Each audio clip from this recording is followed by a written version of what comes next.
When we picked up Prabhupada in the airport in New York, I was in the car following Tamal, Adikeshava, Rameshwar. Were in the car with Prabhupada. And they wanted to show Prabhupada where the temple was in relationship to all the other prestigious buildings in New York. So we went up Park Avenue, around Grand Central Station, and the Seagram's building where my father worked. And my father had been one of the guarantors for the temple. He'd spoken up as like a character reference for us to get this building. So as they drove by the Seagram's building, which itself was an architectural landmark, the first all-glass skyscraper in New York, they pointed out, oh, Prabhupada, look, that's Dristadumna Swami's father's building, the biggest liquor company in the world. And Prabhupada, liquor? Hiranyakashipu. But his son is like Prahlad. My husband, Chaitanya Sima, he had been working on the building of the LA temple, and then it was finished. And then one day Srila Prabhupada called him up to his quarters, and he said, I've just received a call that we've just purchased a 13-story building in New York. And he was explaining to my husband that it was an old nursing home, and it was just a very old, broken-down building, and the whole bottom floor needed to be gutted and made into a temple room, and all the floors had to be repainted and scraped and sanded, and it was just a tremendous amount of work.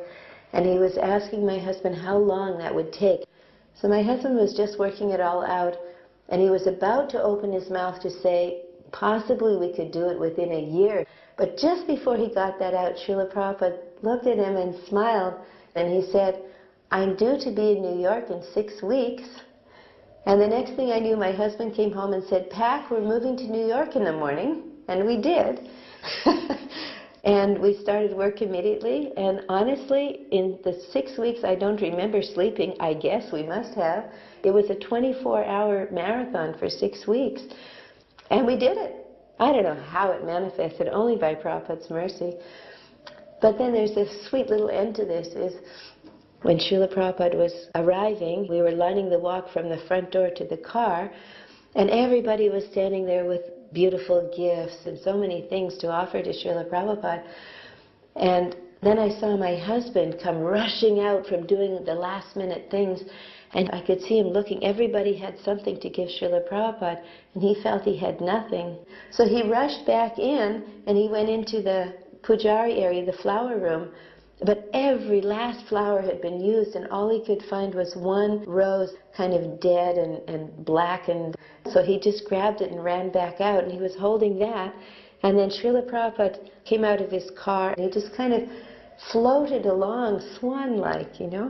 And everyone was giving him gifts, and his arms would pile up, and then he'd hand them back to his servant. And then my husband was watching all these gifts, and finally he just put this old rotten rose behind his back.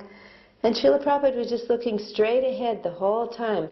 And then he came to my husband, and he just stopped. And he held his hand out. And my husband didn't do anything for a minute, and Prabhupada moved his hand, like, give it to me. And so he brought this old wilted rose out from behind his back and put it in Srila Prabhupada's hand.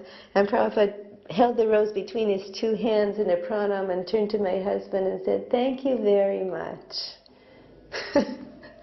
He is just such an amazing soul. The most wonderful thing about Srila Prabhupada is he just knew everything. He just knew your heart.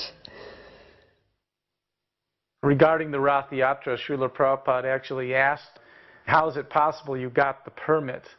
Because he was aware that it was very difficult to get a permit on Fifth Avenue. As a matter of fact, it was technically against the law because there was an edict by the mayor that said no new parades since 1962.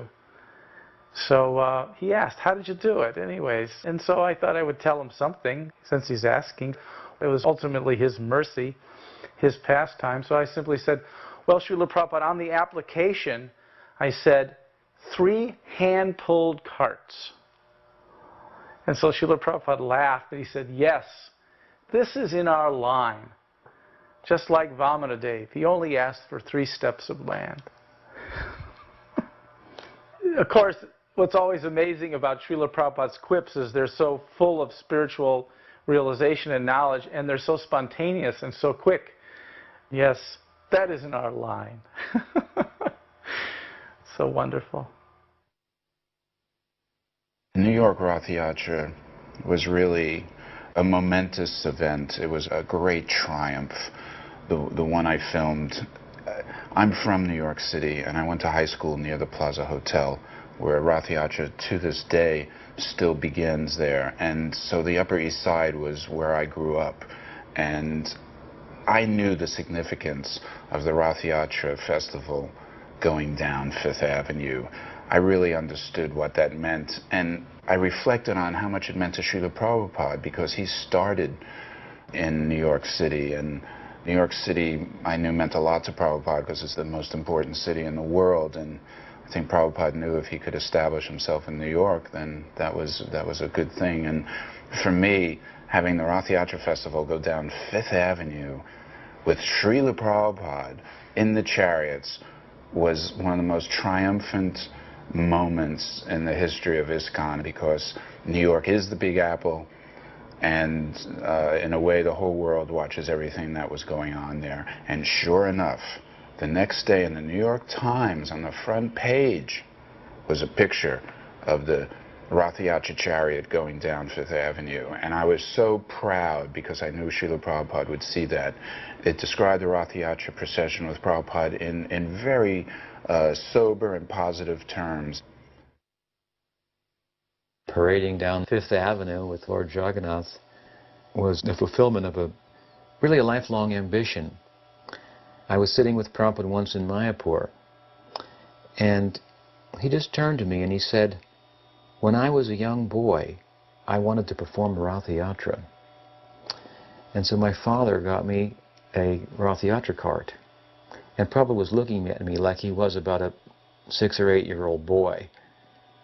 And he said, everybody thought it was just a play, Ratha Yatra. And he touched me like this with his hand. He said, "But it was real. It was real." He said, "I used to go to sleep in my bed with the Rath cart next to me, and at night I would wake up and reach out to make sure that it was there."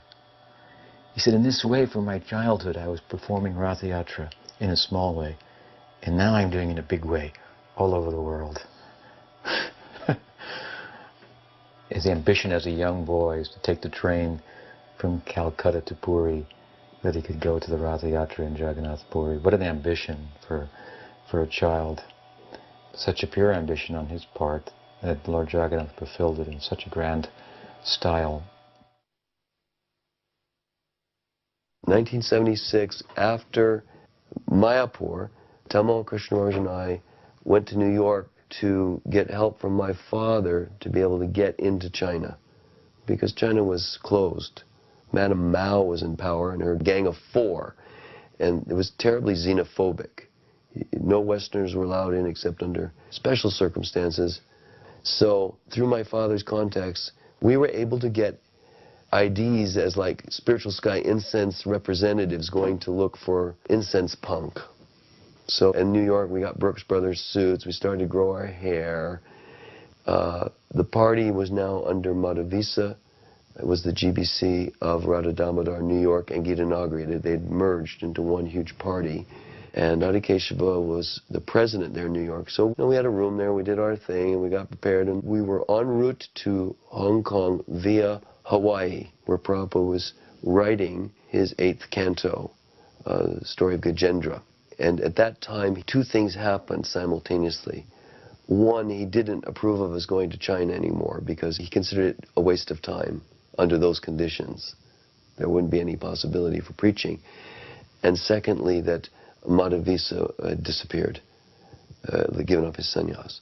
So Prabhupada said, "So you go back and take up your party," which was the last thing we ever expected to hear from Prabhupada, given the intensity of the emotions just 2 months earlier in Mayapur. So that was a big shock. Prabhupada said, "So now you go back and take up your party, but one thing you must learn, you cannot force."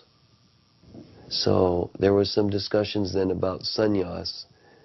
Prabhupada said, actually, I have not given any of you sannyas, but I am in a war with Maya, material energy, and I need leaders.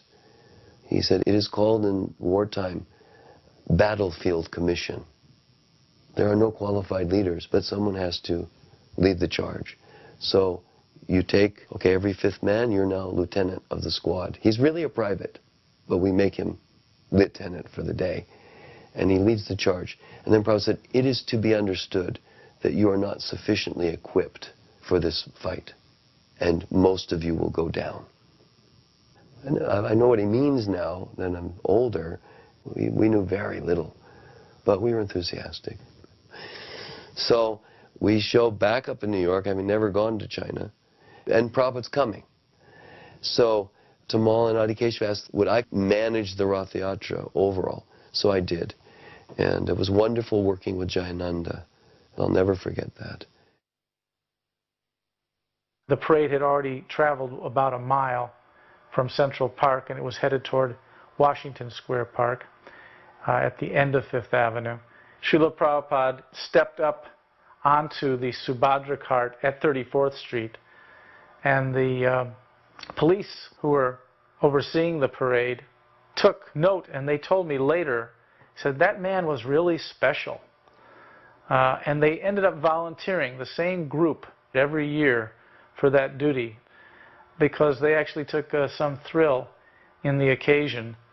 It was a voluntary task. Obviously, there was some compensation, but they took interest, and they looked forward to participating themselves in the Ratha Yatra.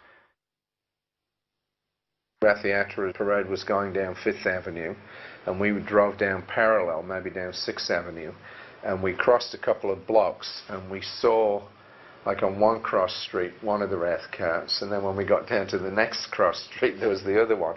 So it stretched the whole city block, and it looked really impressive from where we were. And then we cut across to the cross street where the Empire State Building is. Then we waited there for a few minutes for the Rath cart. We were a little bit ahead, and then the Rath carts came down, and then they stopped just where we were, and then Prabhupada got out. I remember there was this tremendous scrummage.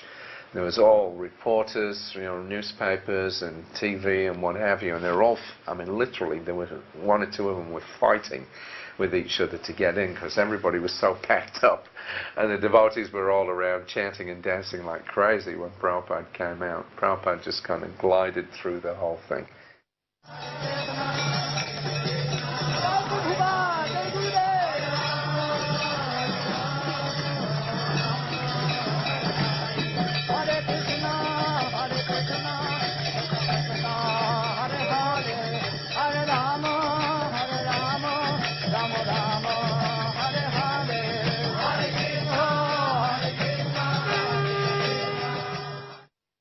So you see Prabhupada bumped his head on the decking, it was so low.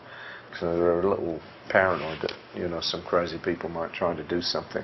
So it was a security measure. We also sat with him under the decking, and there was about 3 or 4 devotees that were sat on the corners and next to the Vyasasan. And I found out later that they were all armed. They all had guns on them. I think the deprogramming stuff had just started up in America, and there'd been demonstrations in LA in early June, so they were a little bit afraid of that. So from our vantage point, we really didn't see very much. We were underneath the decking there. All we could see was lots and lots of people up and down the streets.